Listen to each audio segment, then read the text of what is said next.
Assalamualaikum warahmatullahi wabarakatuh. Halo sobat-sobat semuanya, jumpa lagi kita di Ekonomika Channel. Pada video kali ini kita akan melanjutkan pembahasan materi berkaitan dengan harga dan terbentuknya harga pasar. Kita ketahui bahwa kenaikan harga menjelang Lebaran adalah fenomena berulang yang seolah tidak terhindarkan bagi kita sebagai rakyat Indonesia.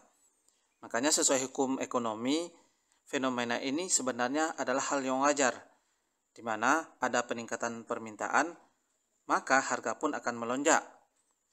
Pedagang pun tidak mau kehilangan kesempatan untuk mengambil keuntungan yang lebih besar. Namun, tak jarang hal ini meresahkan masyarakat, terutama mereka yang memiliki penghasilan yang sedikit. Nah, naik dan turunnya harga barang ini disebabkan oleh dinamika antara permintaan dan penawaran. Tarik-menarik antara permintaan dan penawaran itu pada akhirnya akan membentuk harga keseimbangan, atau dalam ilmu ekonomi ini disebut dengan istilah harga pasar. Nah, jadi pada pertemuan kali ini kita akan membahas satu item dalam pasar, yaitu mengenai permintaan, atau dalam bahasa ekonominya disebut juga dengan istilah demand. Nah, bagi teman-teman yang baru bergabung dengan channel ini, untuk mendukung perkembangan channel ini ke depannya dan lebih memberikan manfaat tentang ekonomi, jangan lupa like, subscribe, dan share video ini. Mudah-mudahan video ini bermanfaat bagi kita semuanya. Oke, kita langsung saja ke pembahasan pertama. Pengertian permintaan atau demand. Nah, permintaan ini tercipta apabila kita memiliki keinginan untuk membeli barang atau jasa yang disertai dengan kemampuan untuk membayar barang tersebut. Jadi, secara sederhana begini, kita dapat mengatakan bahwa permintaan itu adalah keinginan yang disertai dengan kemampuan untuk membeli barang dan jasa. Nah, lebih lanjutnya kita bahas, permintaan adalah sejumlah barang yang akan dibeli atau diminta oleh konsumen pada tingkat harga tertentu dalam waktu tertentu. Nah, jadi dalam hal ini ada 3 hal penting yang berkaitan dengan konsep permintaan. Pertama adalah kuantitas yang diminta. Ini merupakan jumlah yang kita inginkan atau yang ingin kita beli. Hal ini menunjukkan bahwa berapa banyak yang ingin dibeli oleh konsumen berdasarkan harga barang tersebut, harga barang lain, pendapatan, dan selera. Itu yang pertama. Yang kedua, keinginan konsumen tersebut harus disertai dengan kemampuan dan kekuatan untuk membeli barang tersebut. Jadi intinya begini, bahwa dalam permintaan ini harus disertai dengan kemampuan untuk membeli barang. Oke? Jadi itu berkaitan dengan permintaan. Intinya bahwa di dalam permintaan itu ada jumlah barang yang ingin dibeli oleh konsumen, yang kedua ada harga barangnya, yang ketiga adalah keinginan serta kemampuan untuk membeli barang tersebut. Nah, kita akan lihat jenis permintaan atau demand. Jenis permintaan yang pertama adalah permintaan dilihat dari daya belinya. Pertama adalah permintaan efektif. Permintaan efektif adalah permintaan yang memiliki daya beli dan sudah dilakukan pembelian terhadap barang tersebut. Misalnya kita punya uang 5.000, kemudian kita pergi ke pasar, harga barang tersebut 5.000 dan kita beli. Jadi ini disebut dengan permintaan efektif. Yang kedua ada permintaan potensial.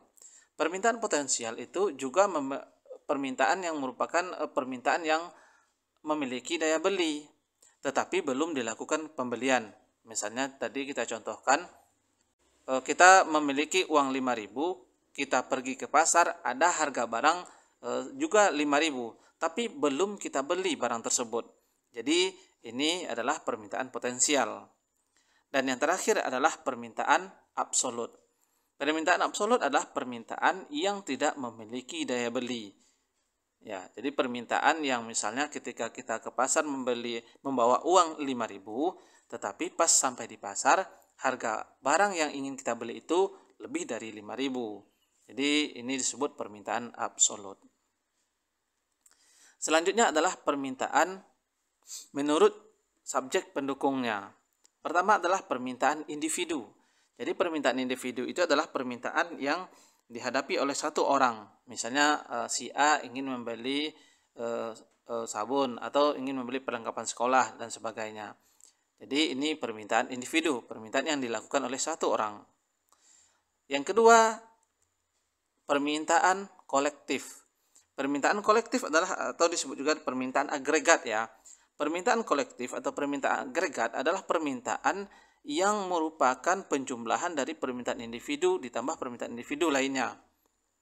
Jadi individu 1 ditambah individu 2 tambah individu 3 dan seterusnya. Ini disebut permintaan kolektif. Selanjutnya kita akan mempelajari tentang faktor-faktor yang mempengaruhi permintaan. Pertama adalah harga barang itu sendiri atau harga barang tersebut. Jadi harga barang mempengaruhi ke jumlah barang yang akan kita beli atau kita minta. Nah, misalnya kita ingin membeli semangkok mie ayam. Jadi semakin tinggi harga mie ayam misalnya ya, maka permintaan terhadap mie ayam itu semakin berkurang dengan syarat ceteris paribus. Atau sebaliknya ketika harga mie ayam turun, maka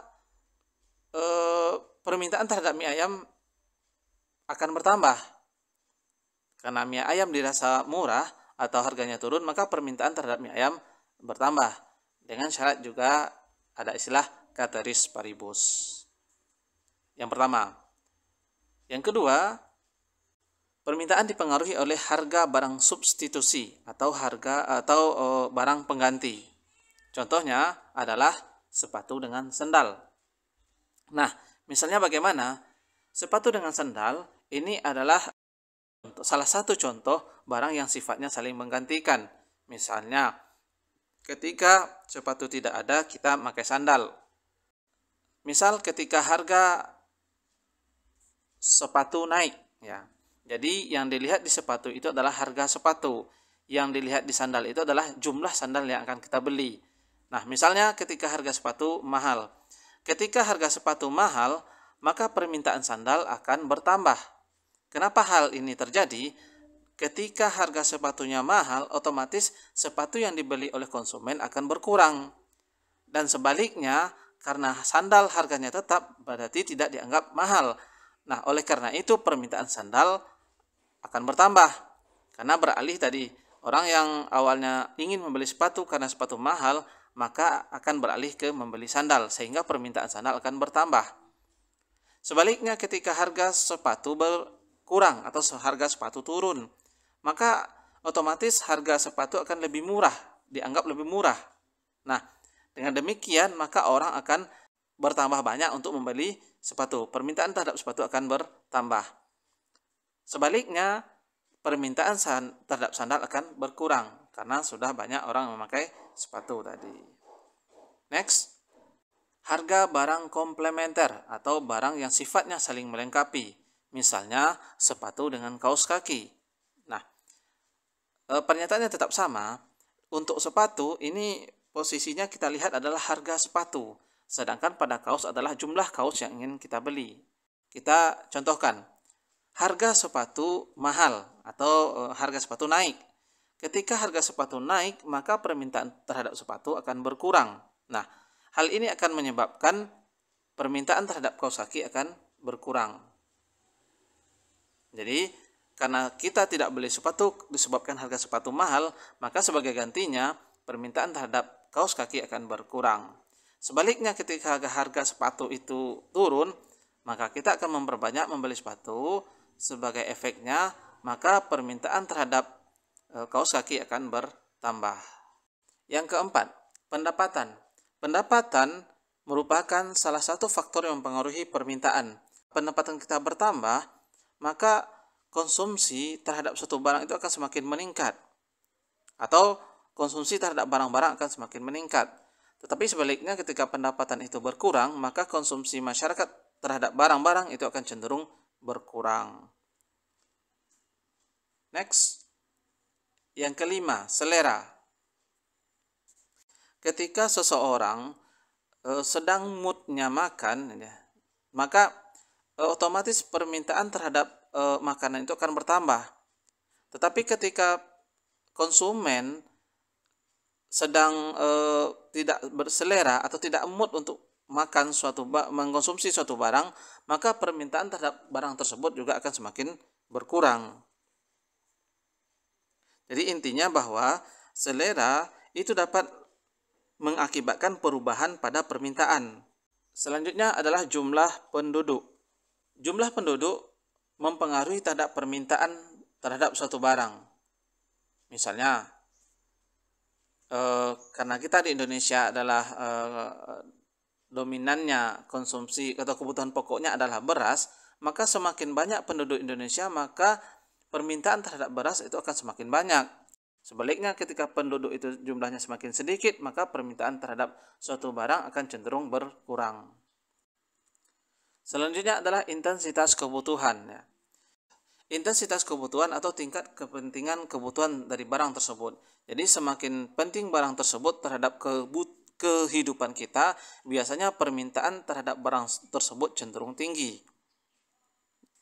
Atau dengan bahasa lain, ketika kebutuhan terhadap suatu barang itu tidak begitu penting, biasanya permintaan terhadap barang tersebut cenderung tidak banyak begitu. Jadi intinya bahwa intensitas kebutuhan juga mempengaruhi ke permintaan terhadap suatu barang. Next, prediksi harga.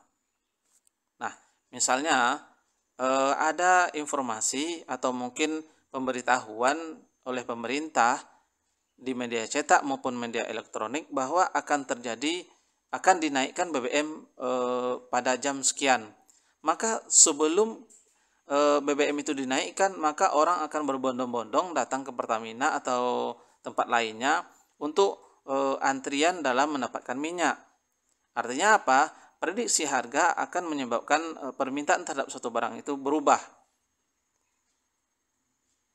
Atau dengan bahasa lain, ketika ada informasi kalau harga minyak itu akan diturunkan, maka permintaan pada hari ini itu cenderung akan berkurang karena orang lebih memilih untuk membeli BBM itu pada saat harganya setelah turun. Kemudian kegiatan promosi. Nah, kegiatan promosi juga adalah salah satu faktor yang mempengaruhi permintaan. Artinya di sini bahwa ketika kegiatan promosi itu semakin gencar dilakukan oleh produsen, maka permintaan terhadap barang tersebut akan semakin meningkat. Hal ini dikarenakan orang sudah mulai mengenal tentang produk tersebut, apa manfaatnya dan sebagainya, sehingga permintaan dari masyarakat itu akan cenderung naik. Jadi semakin gencar produsen melakukan promosi, maka permintaan terhadap suatu barang itu biasanya akan cenderung mengalami kenaikan. Oke, kita lanjutkan dengan hukum permintaan.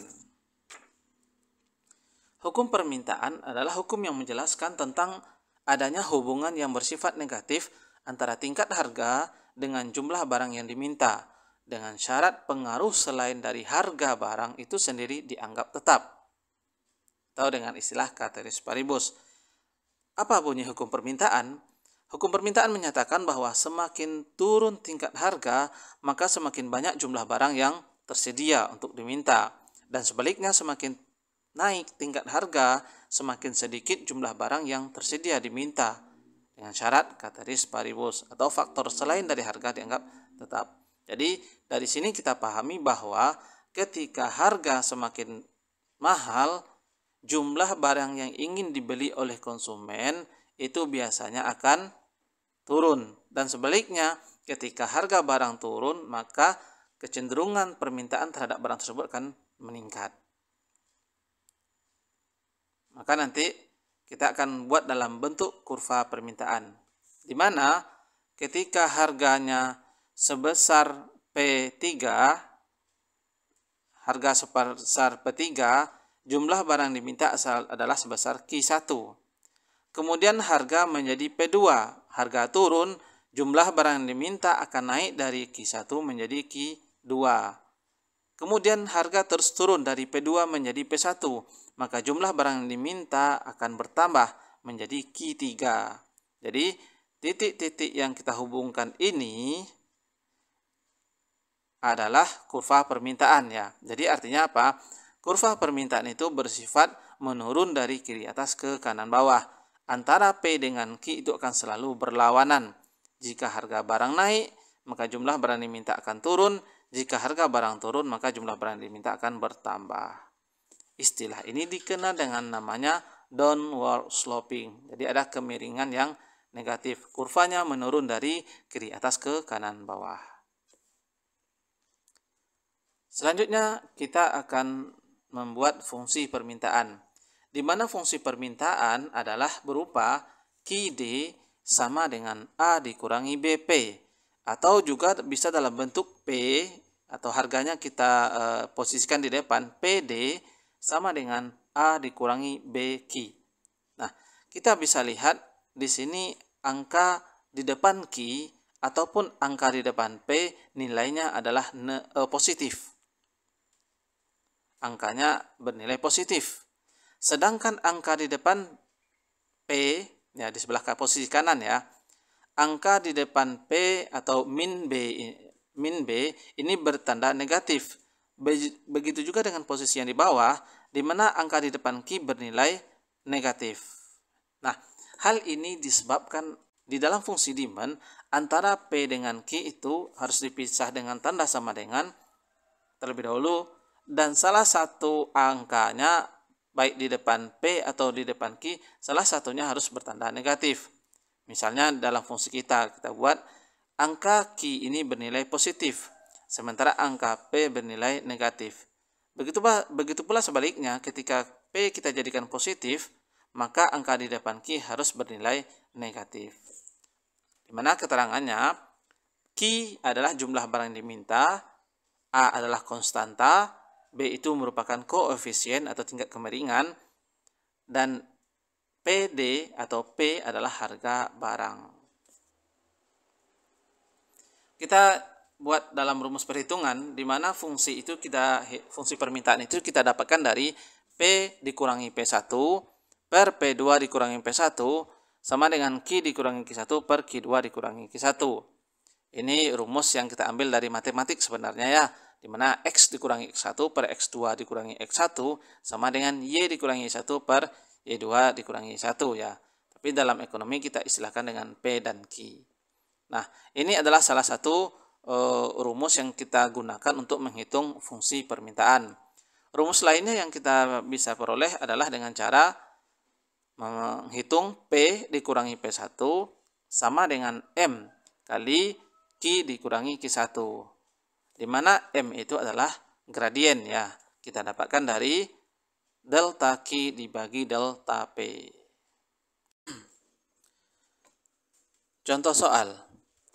Jika harga cabai naik dari 10.000 per kilo menjadi 15.000 per kilo, maka jumlah cabai yang dibeli seorang konsumen turun dari 10 kilo menjadi 6 kilo. Buatlah fungsi permintaan cabai dan gambarkan kurvanya.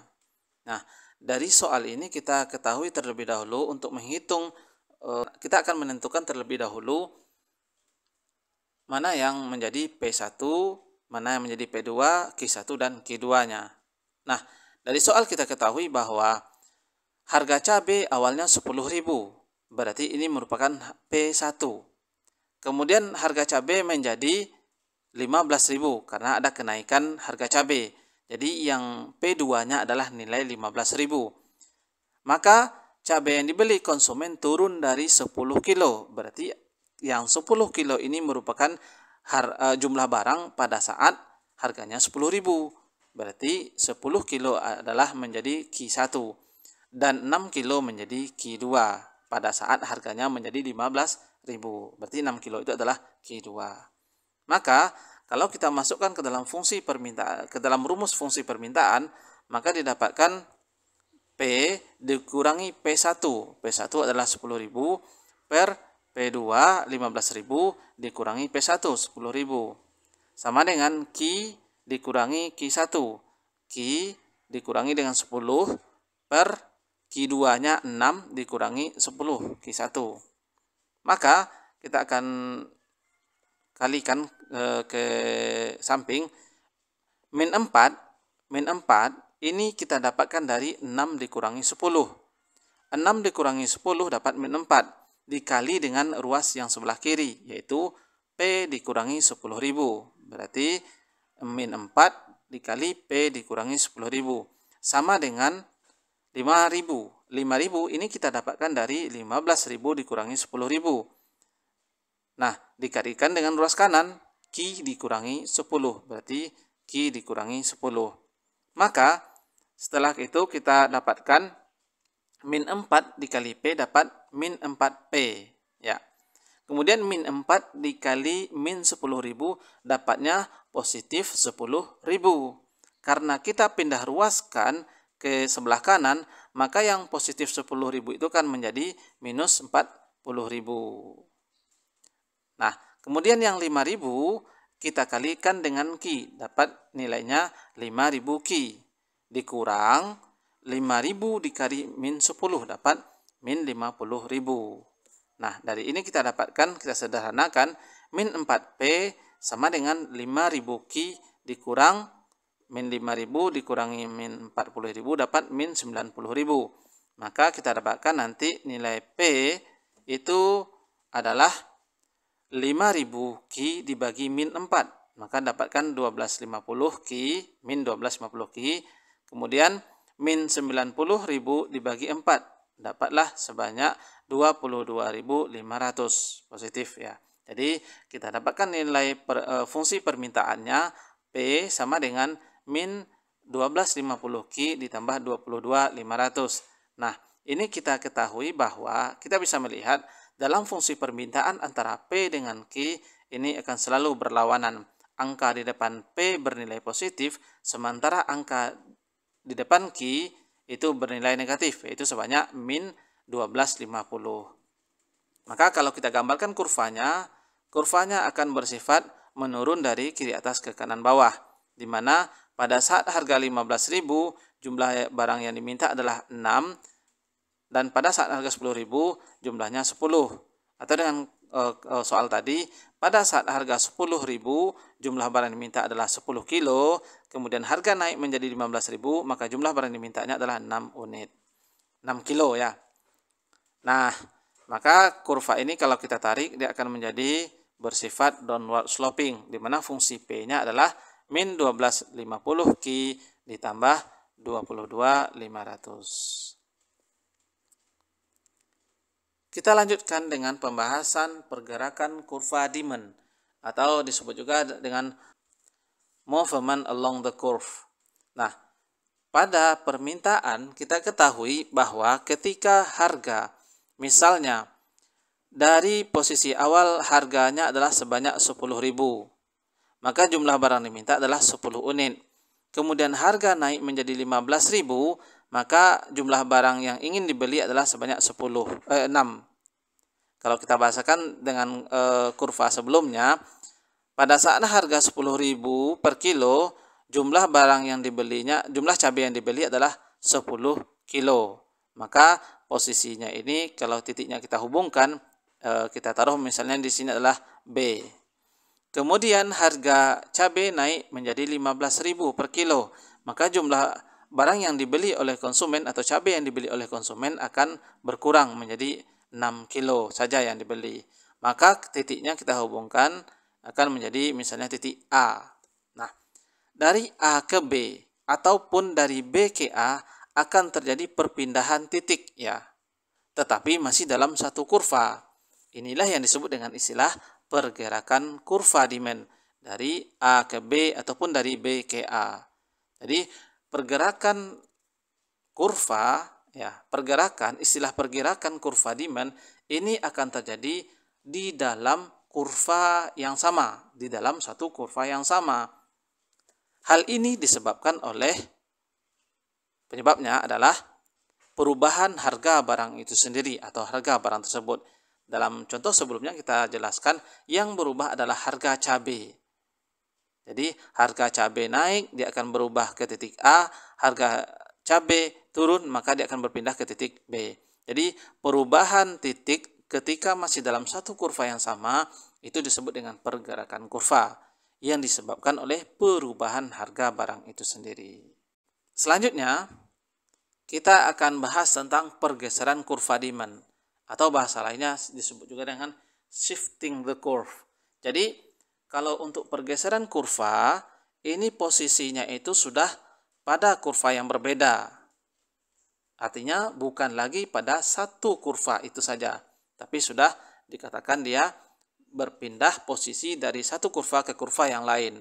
Nah, bagaimana perpindahannya? Bisa jadi perpindahannya itu dari kurva D menjadi kurva D1, atau disebut juga dengan istilah bergeser ke kiri bawah. Kurva demand kalau bergeser ke kiri bawah, ini menandakan permintaan terhadap barang tersebut semakin berkurang. Sebaliknya, ini bergeser ke kiri bawah ya. Sebaliknya, ketika permintaan bergeser ke kanan atas, atau disebut juga bergeser ke kanan atas, maka ini menandakan bahwa permintaan terhadap suatu barang itu semakin bertambah, atau dengan bahasa lainnya kurva permintaan mengalami kenaikan. Nah, apa penyebabnya? Kenapa bisa terjadi pergeseran kurva demand ke kiri bawah atau ke kanan atas? Hal ini disebabkan oleh perubahan selain dari harga barang itu sendiri. Apa maksudnya perubahan dari harga barang itu sendiri? Selain dari harga barang itu sendiri, kita ketahui bahwa faktor-faktor yang mempengaruhi permintaan itu banyak. Ya, bisa jadi dari harga barang substitusi, bisa jadi harga barang komplementer, bisa jadi pendapatan, selera, jumlah penduduk, dan lain-lain. Ya, kita akan lihat dulu misalnya satu, pendapatan. Pendapatan, ketika pendapatan konsumen semakin banyak, kecenderungannya bahwa permintaan terhadap suatu barang itu akan semakin banyak. Karena konsumen memiliki uang yang banyak, begitu. Tetapi sebaliknya, ketika pendapatan konsumen semakin sedikit, orang akan mengurangi konsumsi terhadap suatu barang. Contoh lainnya adalah selera, ya. Ketika lagi moodnya makan, maka permintaan terhadap misalnya bakso itu akan semakin bertambah. Orang atau mungkin si A akan semakin banyak membeli bakso karena mungkin lagi moodnya untuk makan bakso. Tapi ketika lagi nggak mood makan bakso, maka permintaan terhadap bakso tersebut akan berkurang. Artinya konsumsi baksonya akan dikurangi oleh si A. Itu selera. Atau dengan bahasa lain misalnya adalah penduduk. Atau dengan contoh lain adalah penduduk. Ketika penduduk suatu daerah itu semakin banyak, ya, kita katakan bahwa daerah tersebut konsumsinya kebutuhan pokoknya misalnya beras, maka permintaan terhadap beras akan cenderung banyak. Tetapi sebaliknya, ketika di suatu daerah itu penduduknya tidak banyak atau sedikit, maka kecenderungan untuk permintaan terhadap beras itu akan juga sedikit atau cenderung berkurang, begitu. Nah, jadi posisi pergeseran kurva akan berubah manakala yang berubah itu adalah selain dari harga barang tersebut atau harga barang itu sendiri. Oke, itu saja dulu pembahasan kita pada pertemuan kali ini. Kita sambung lagi pada pertemuan lain dengan pembahasan yang lain pula. Terima kasih. Jangan lupa like, subscribe, dan share video ini. Mudah-mudahan channel ini semakin berkembang lagi ke depannya. Terima kasih. Assalamualaikum warahmatullahi wabarakatuh.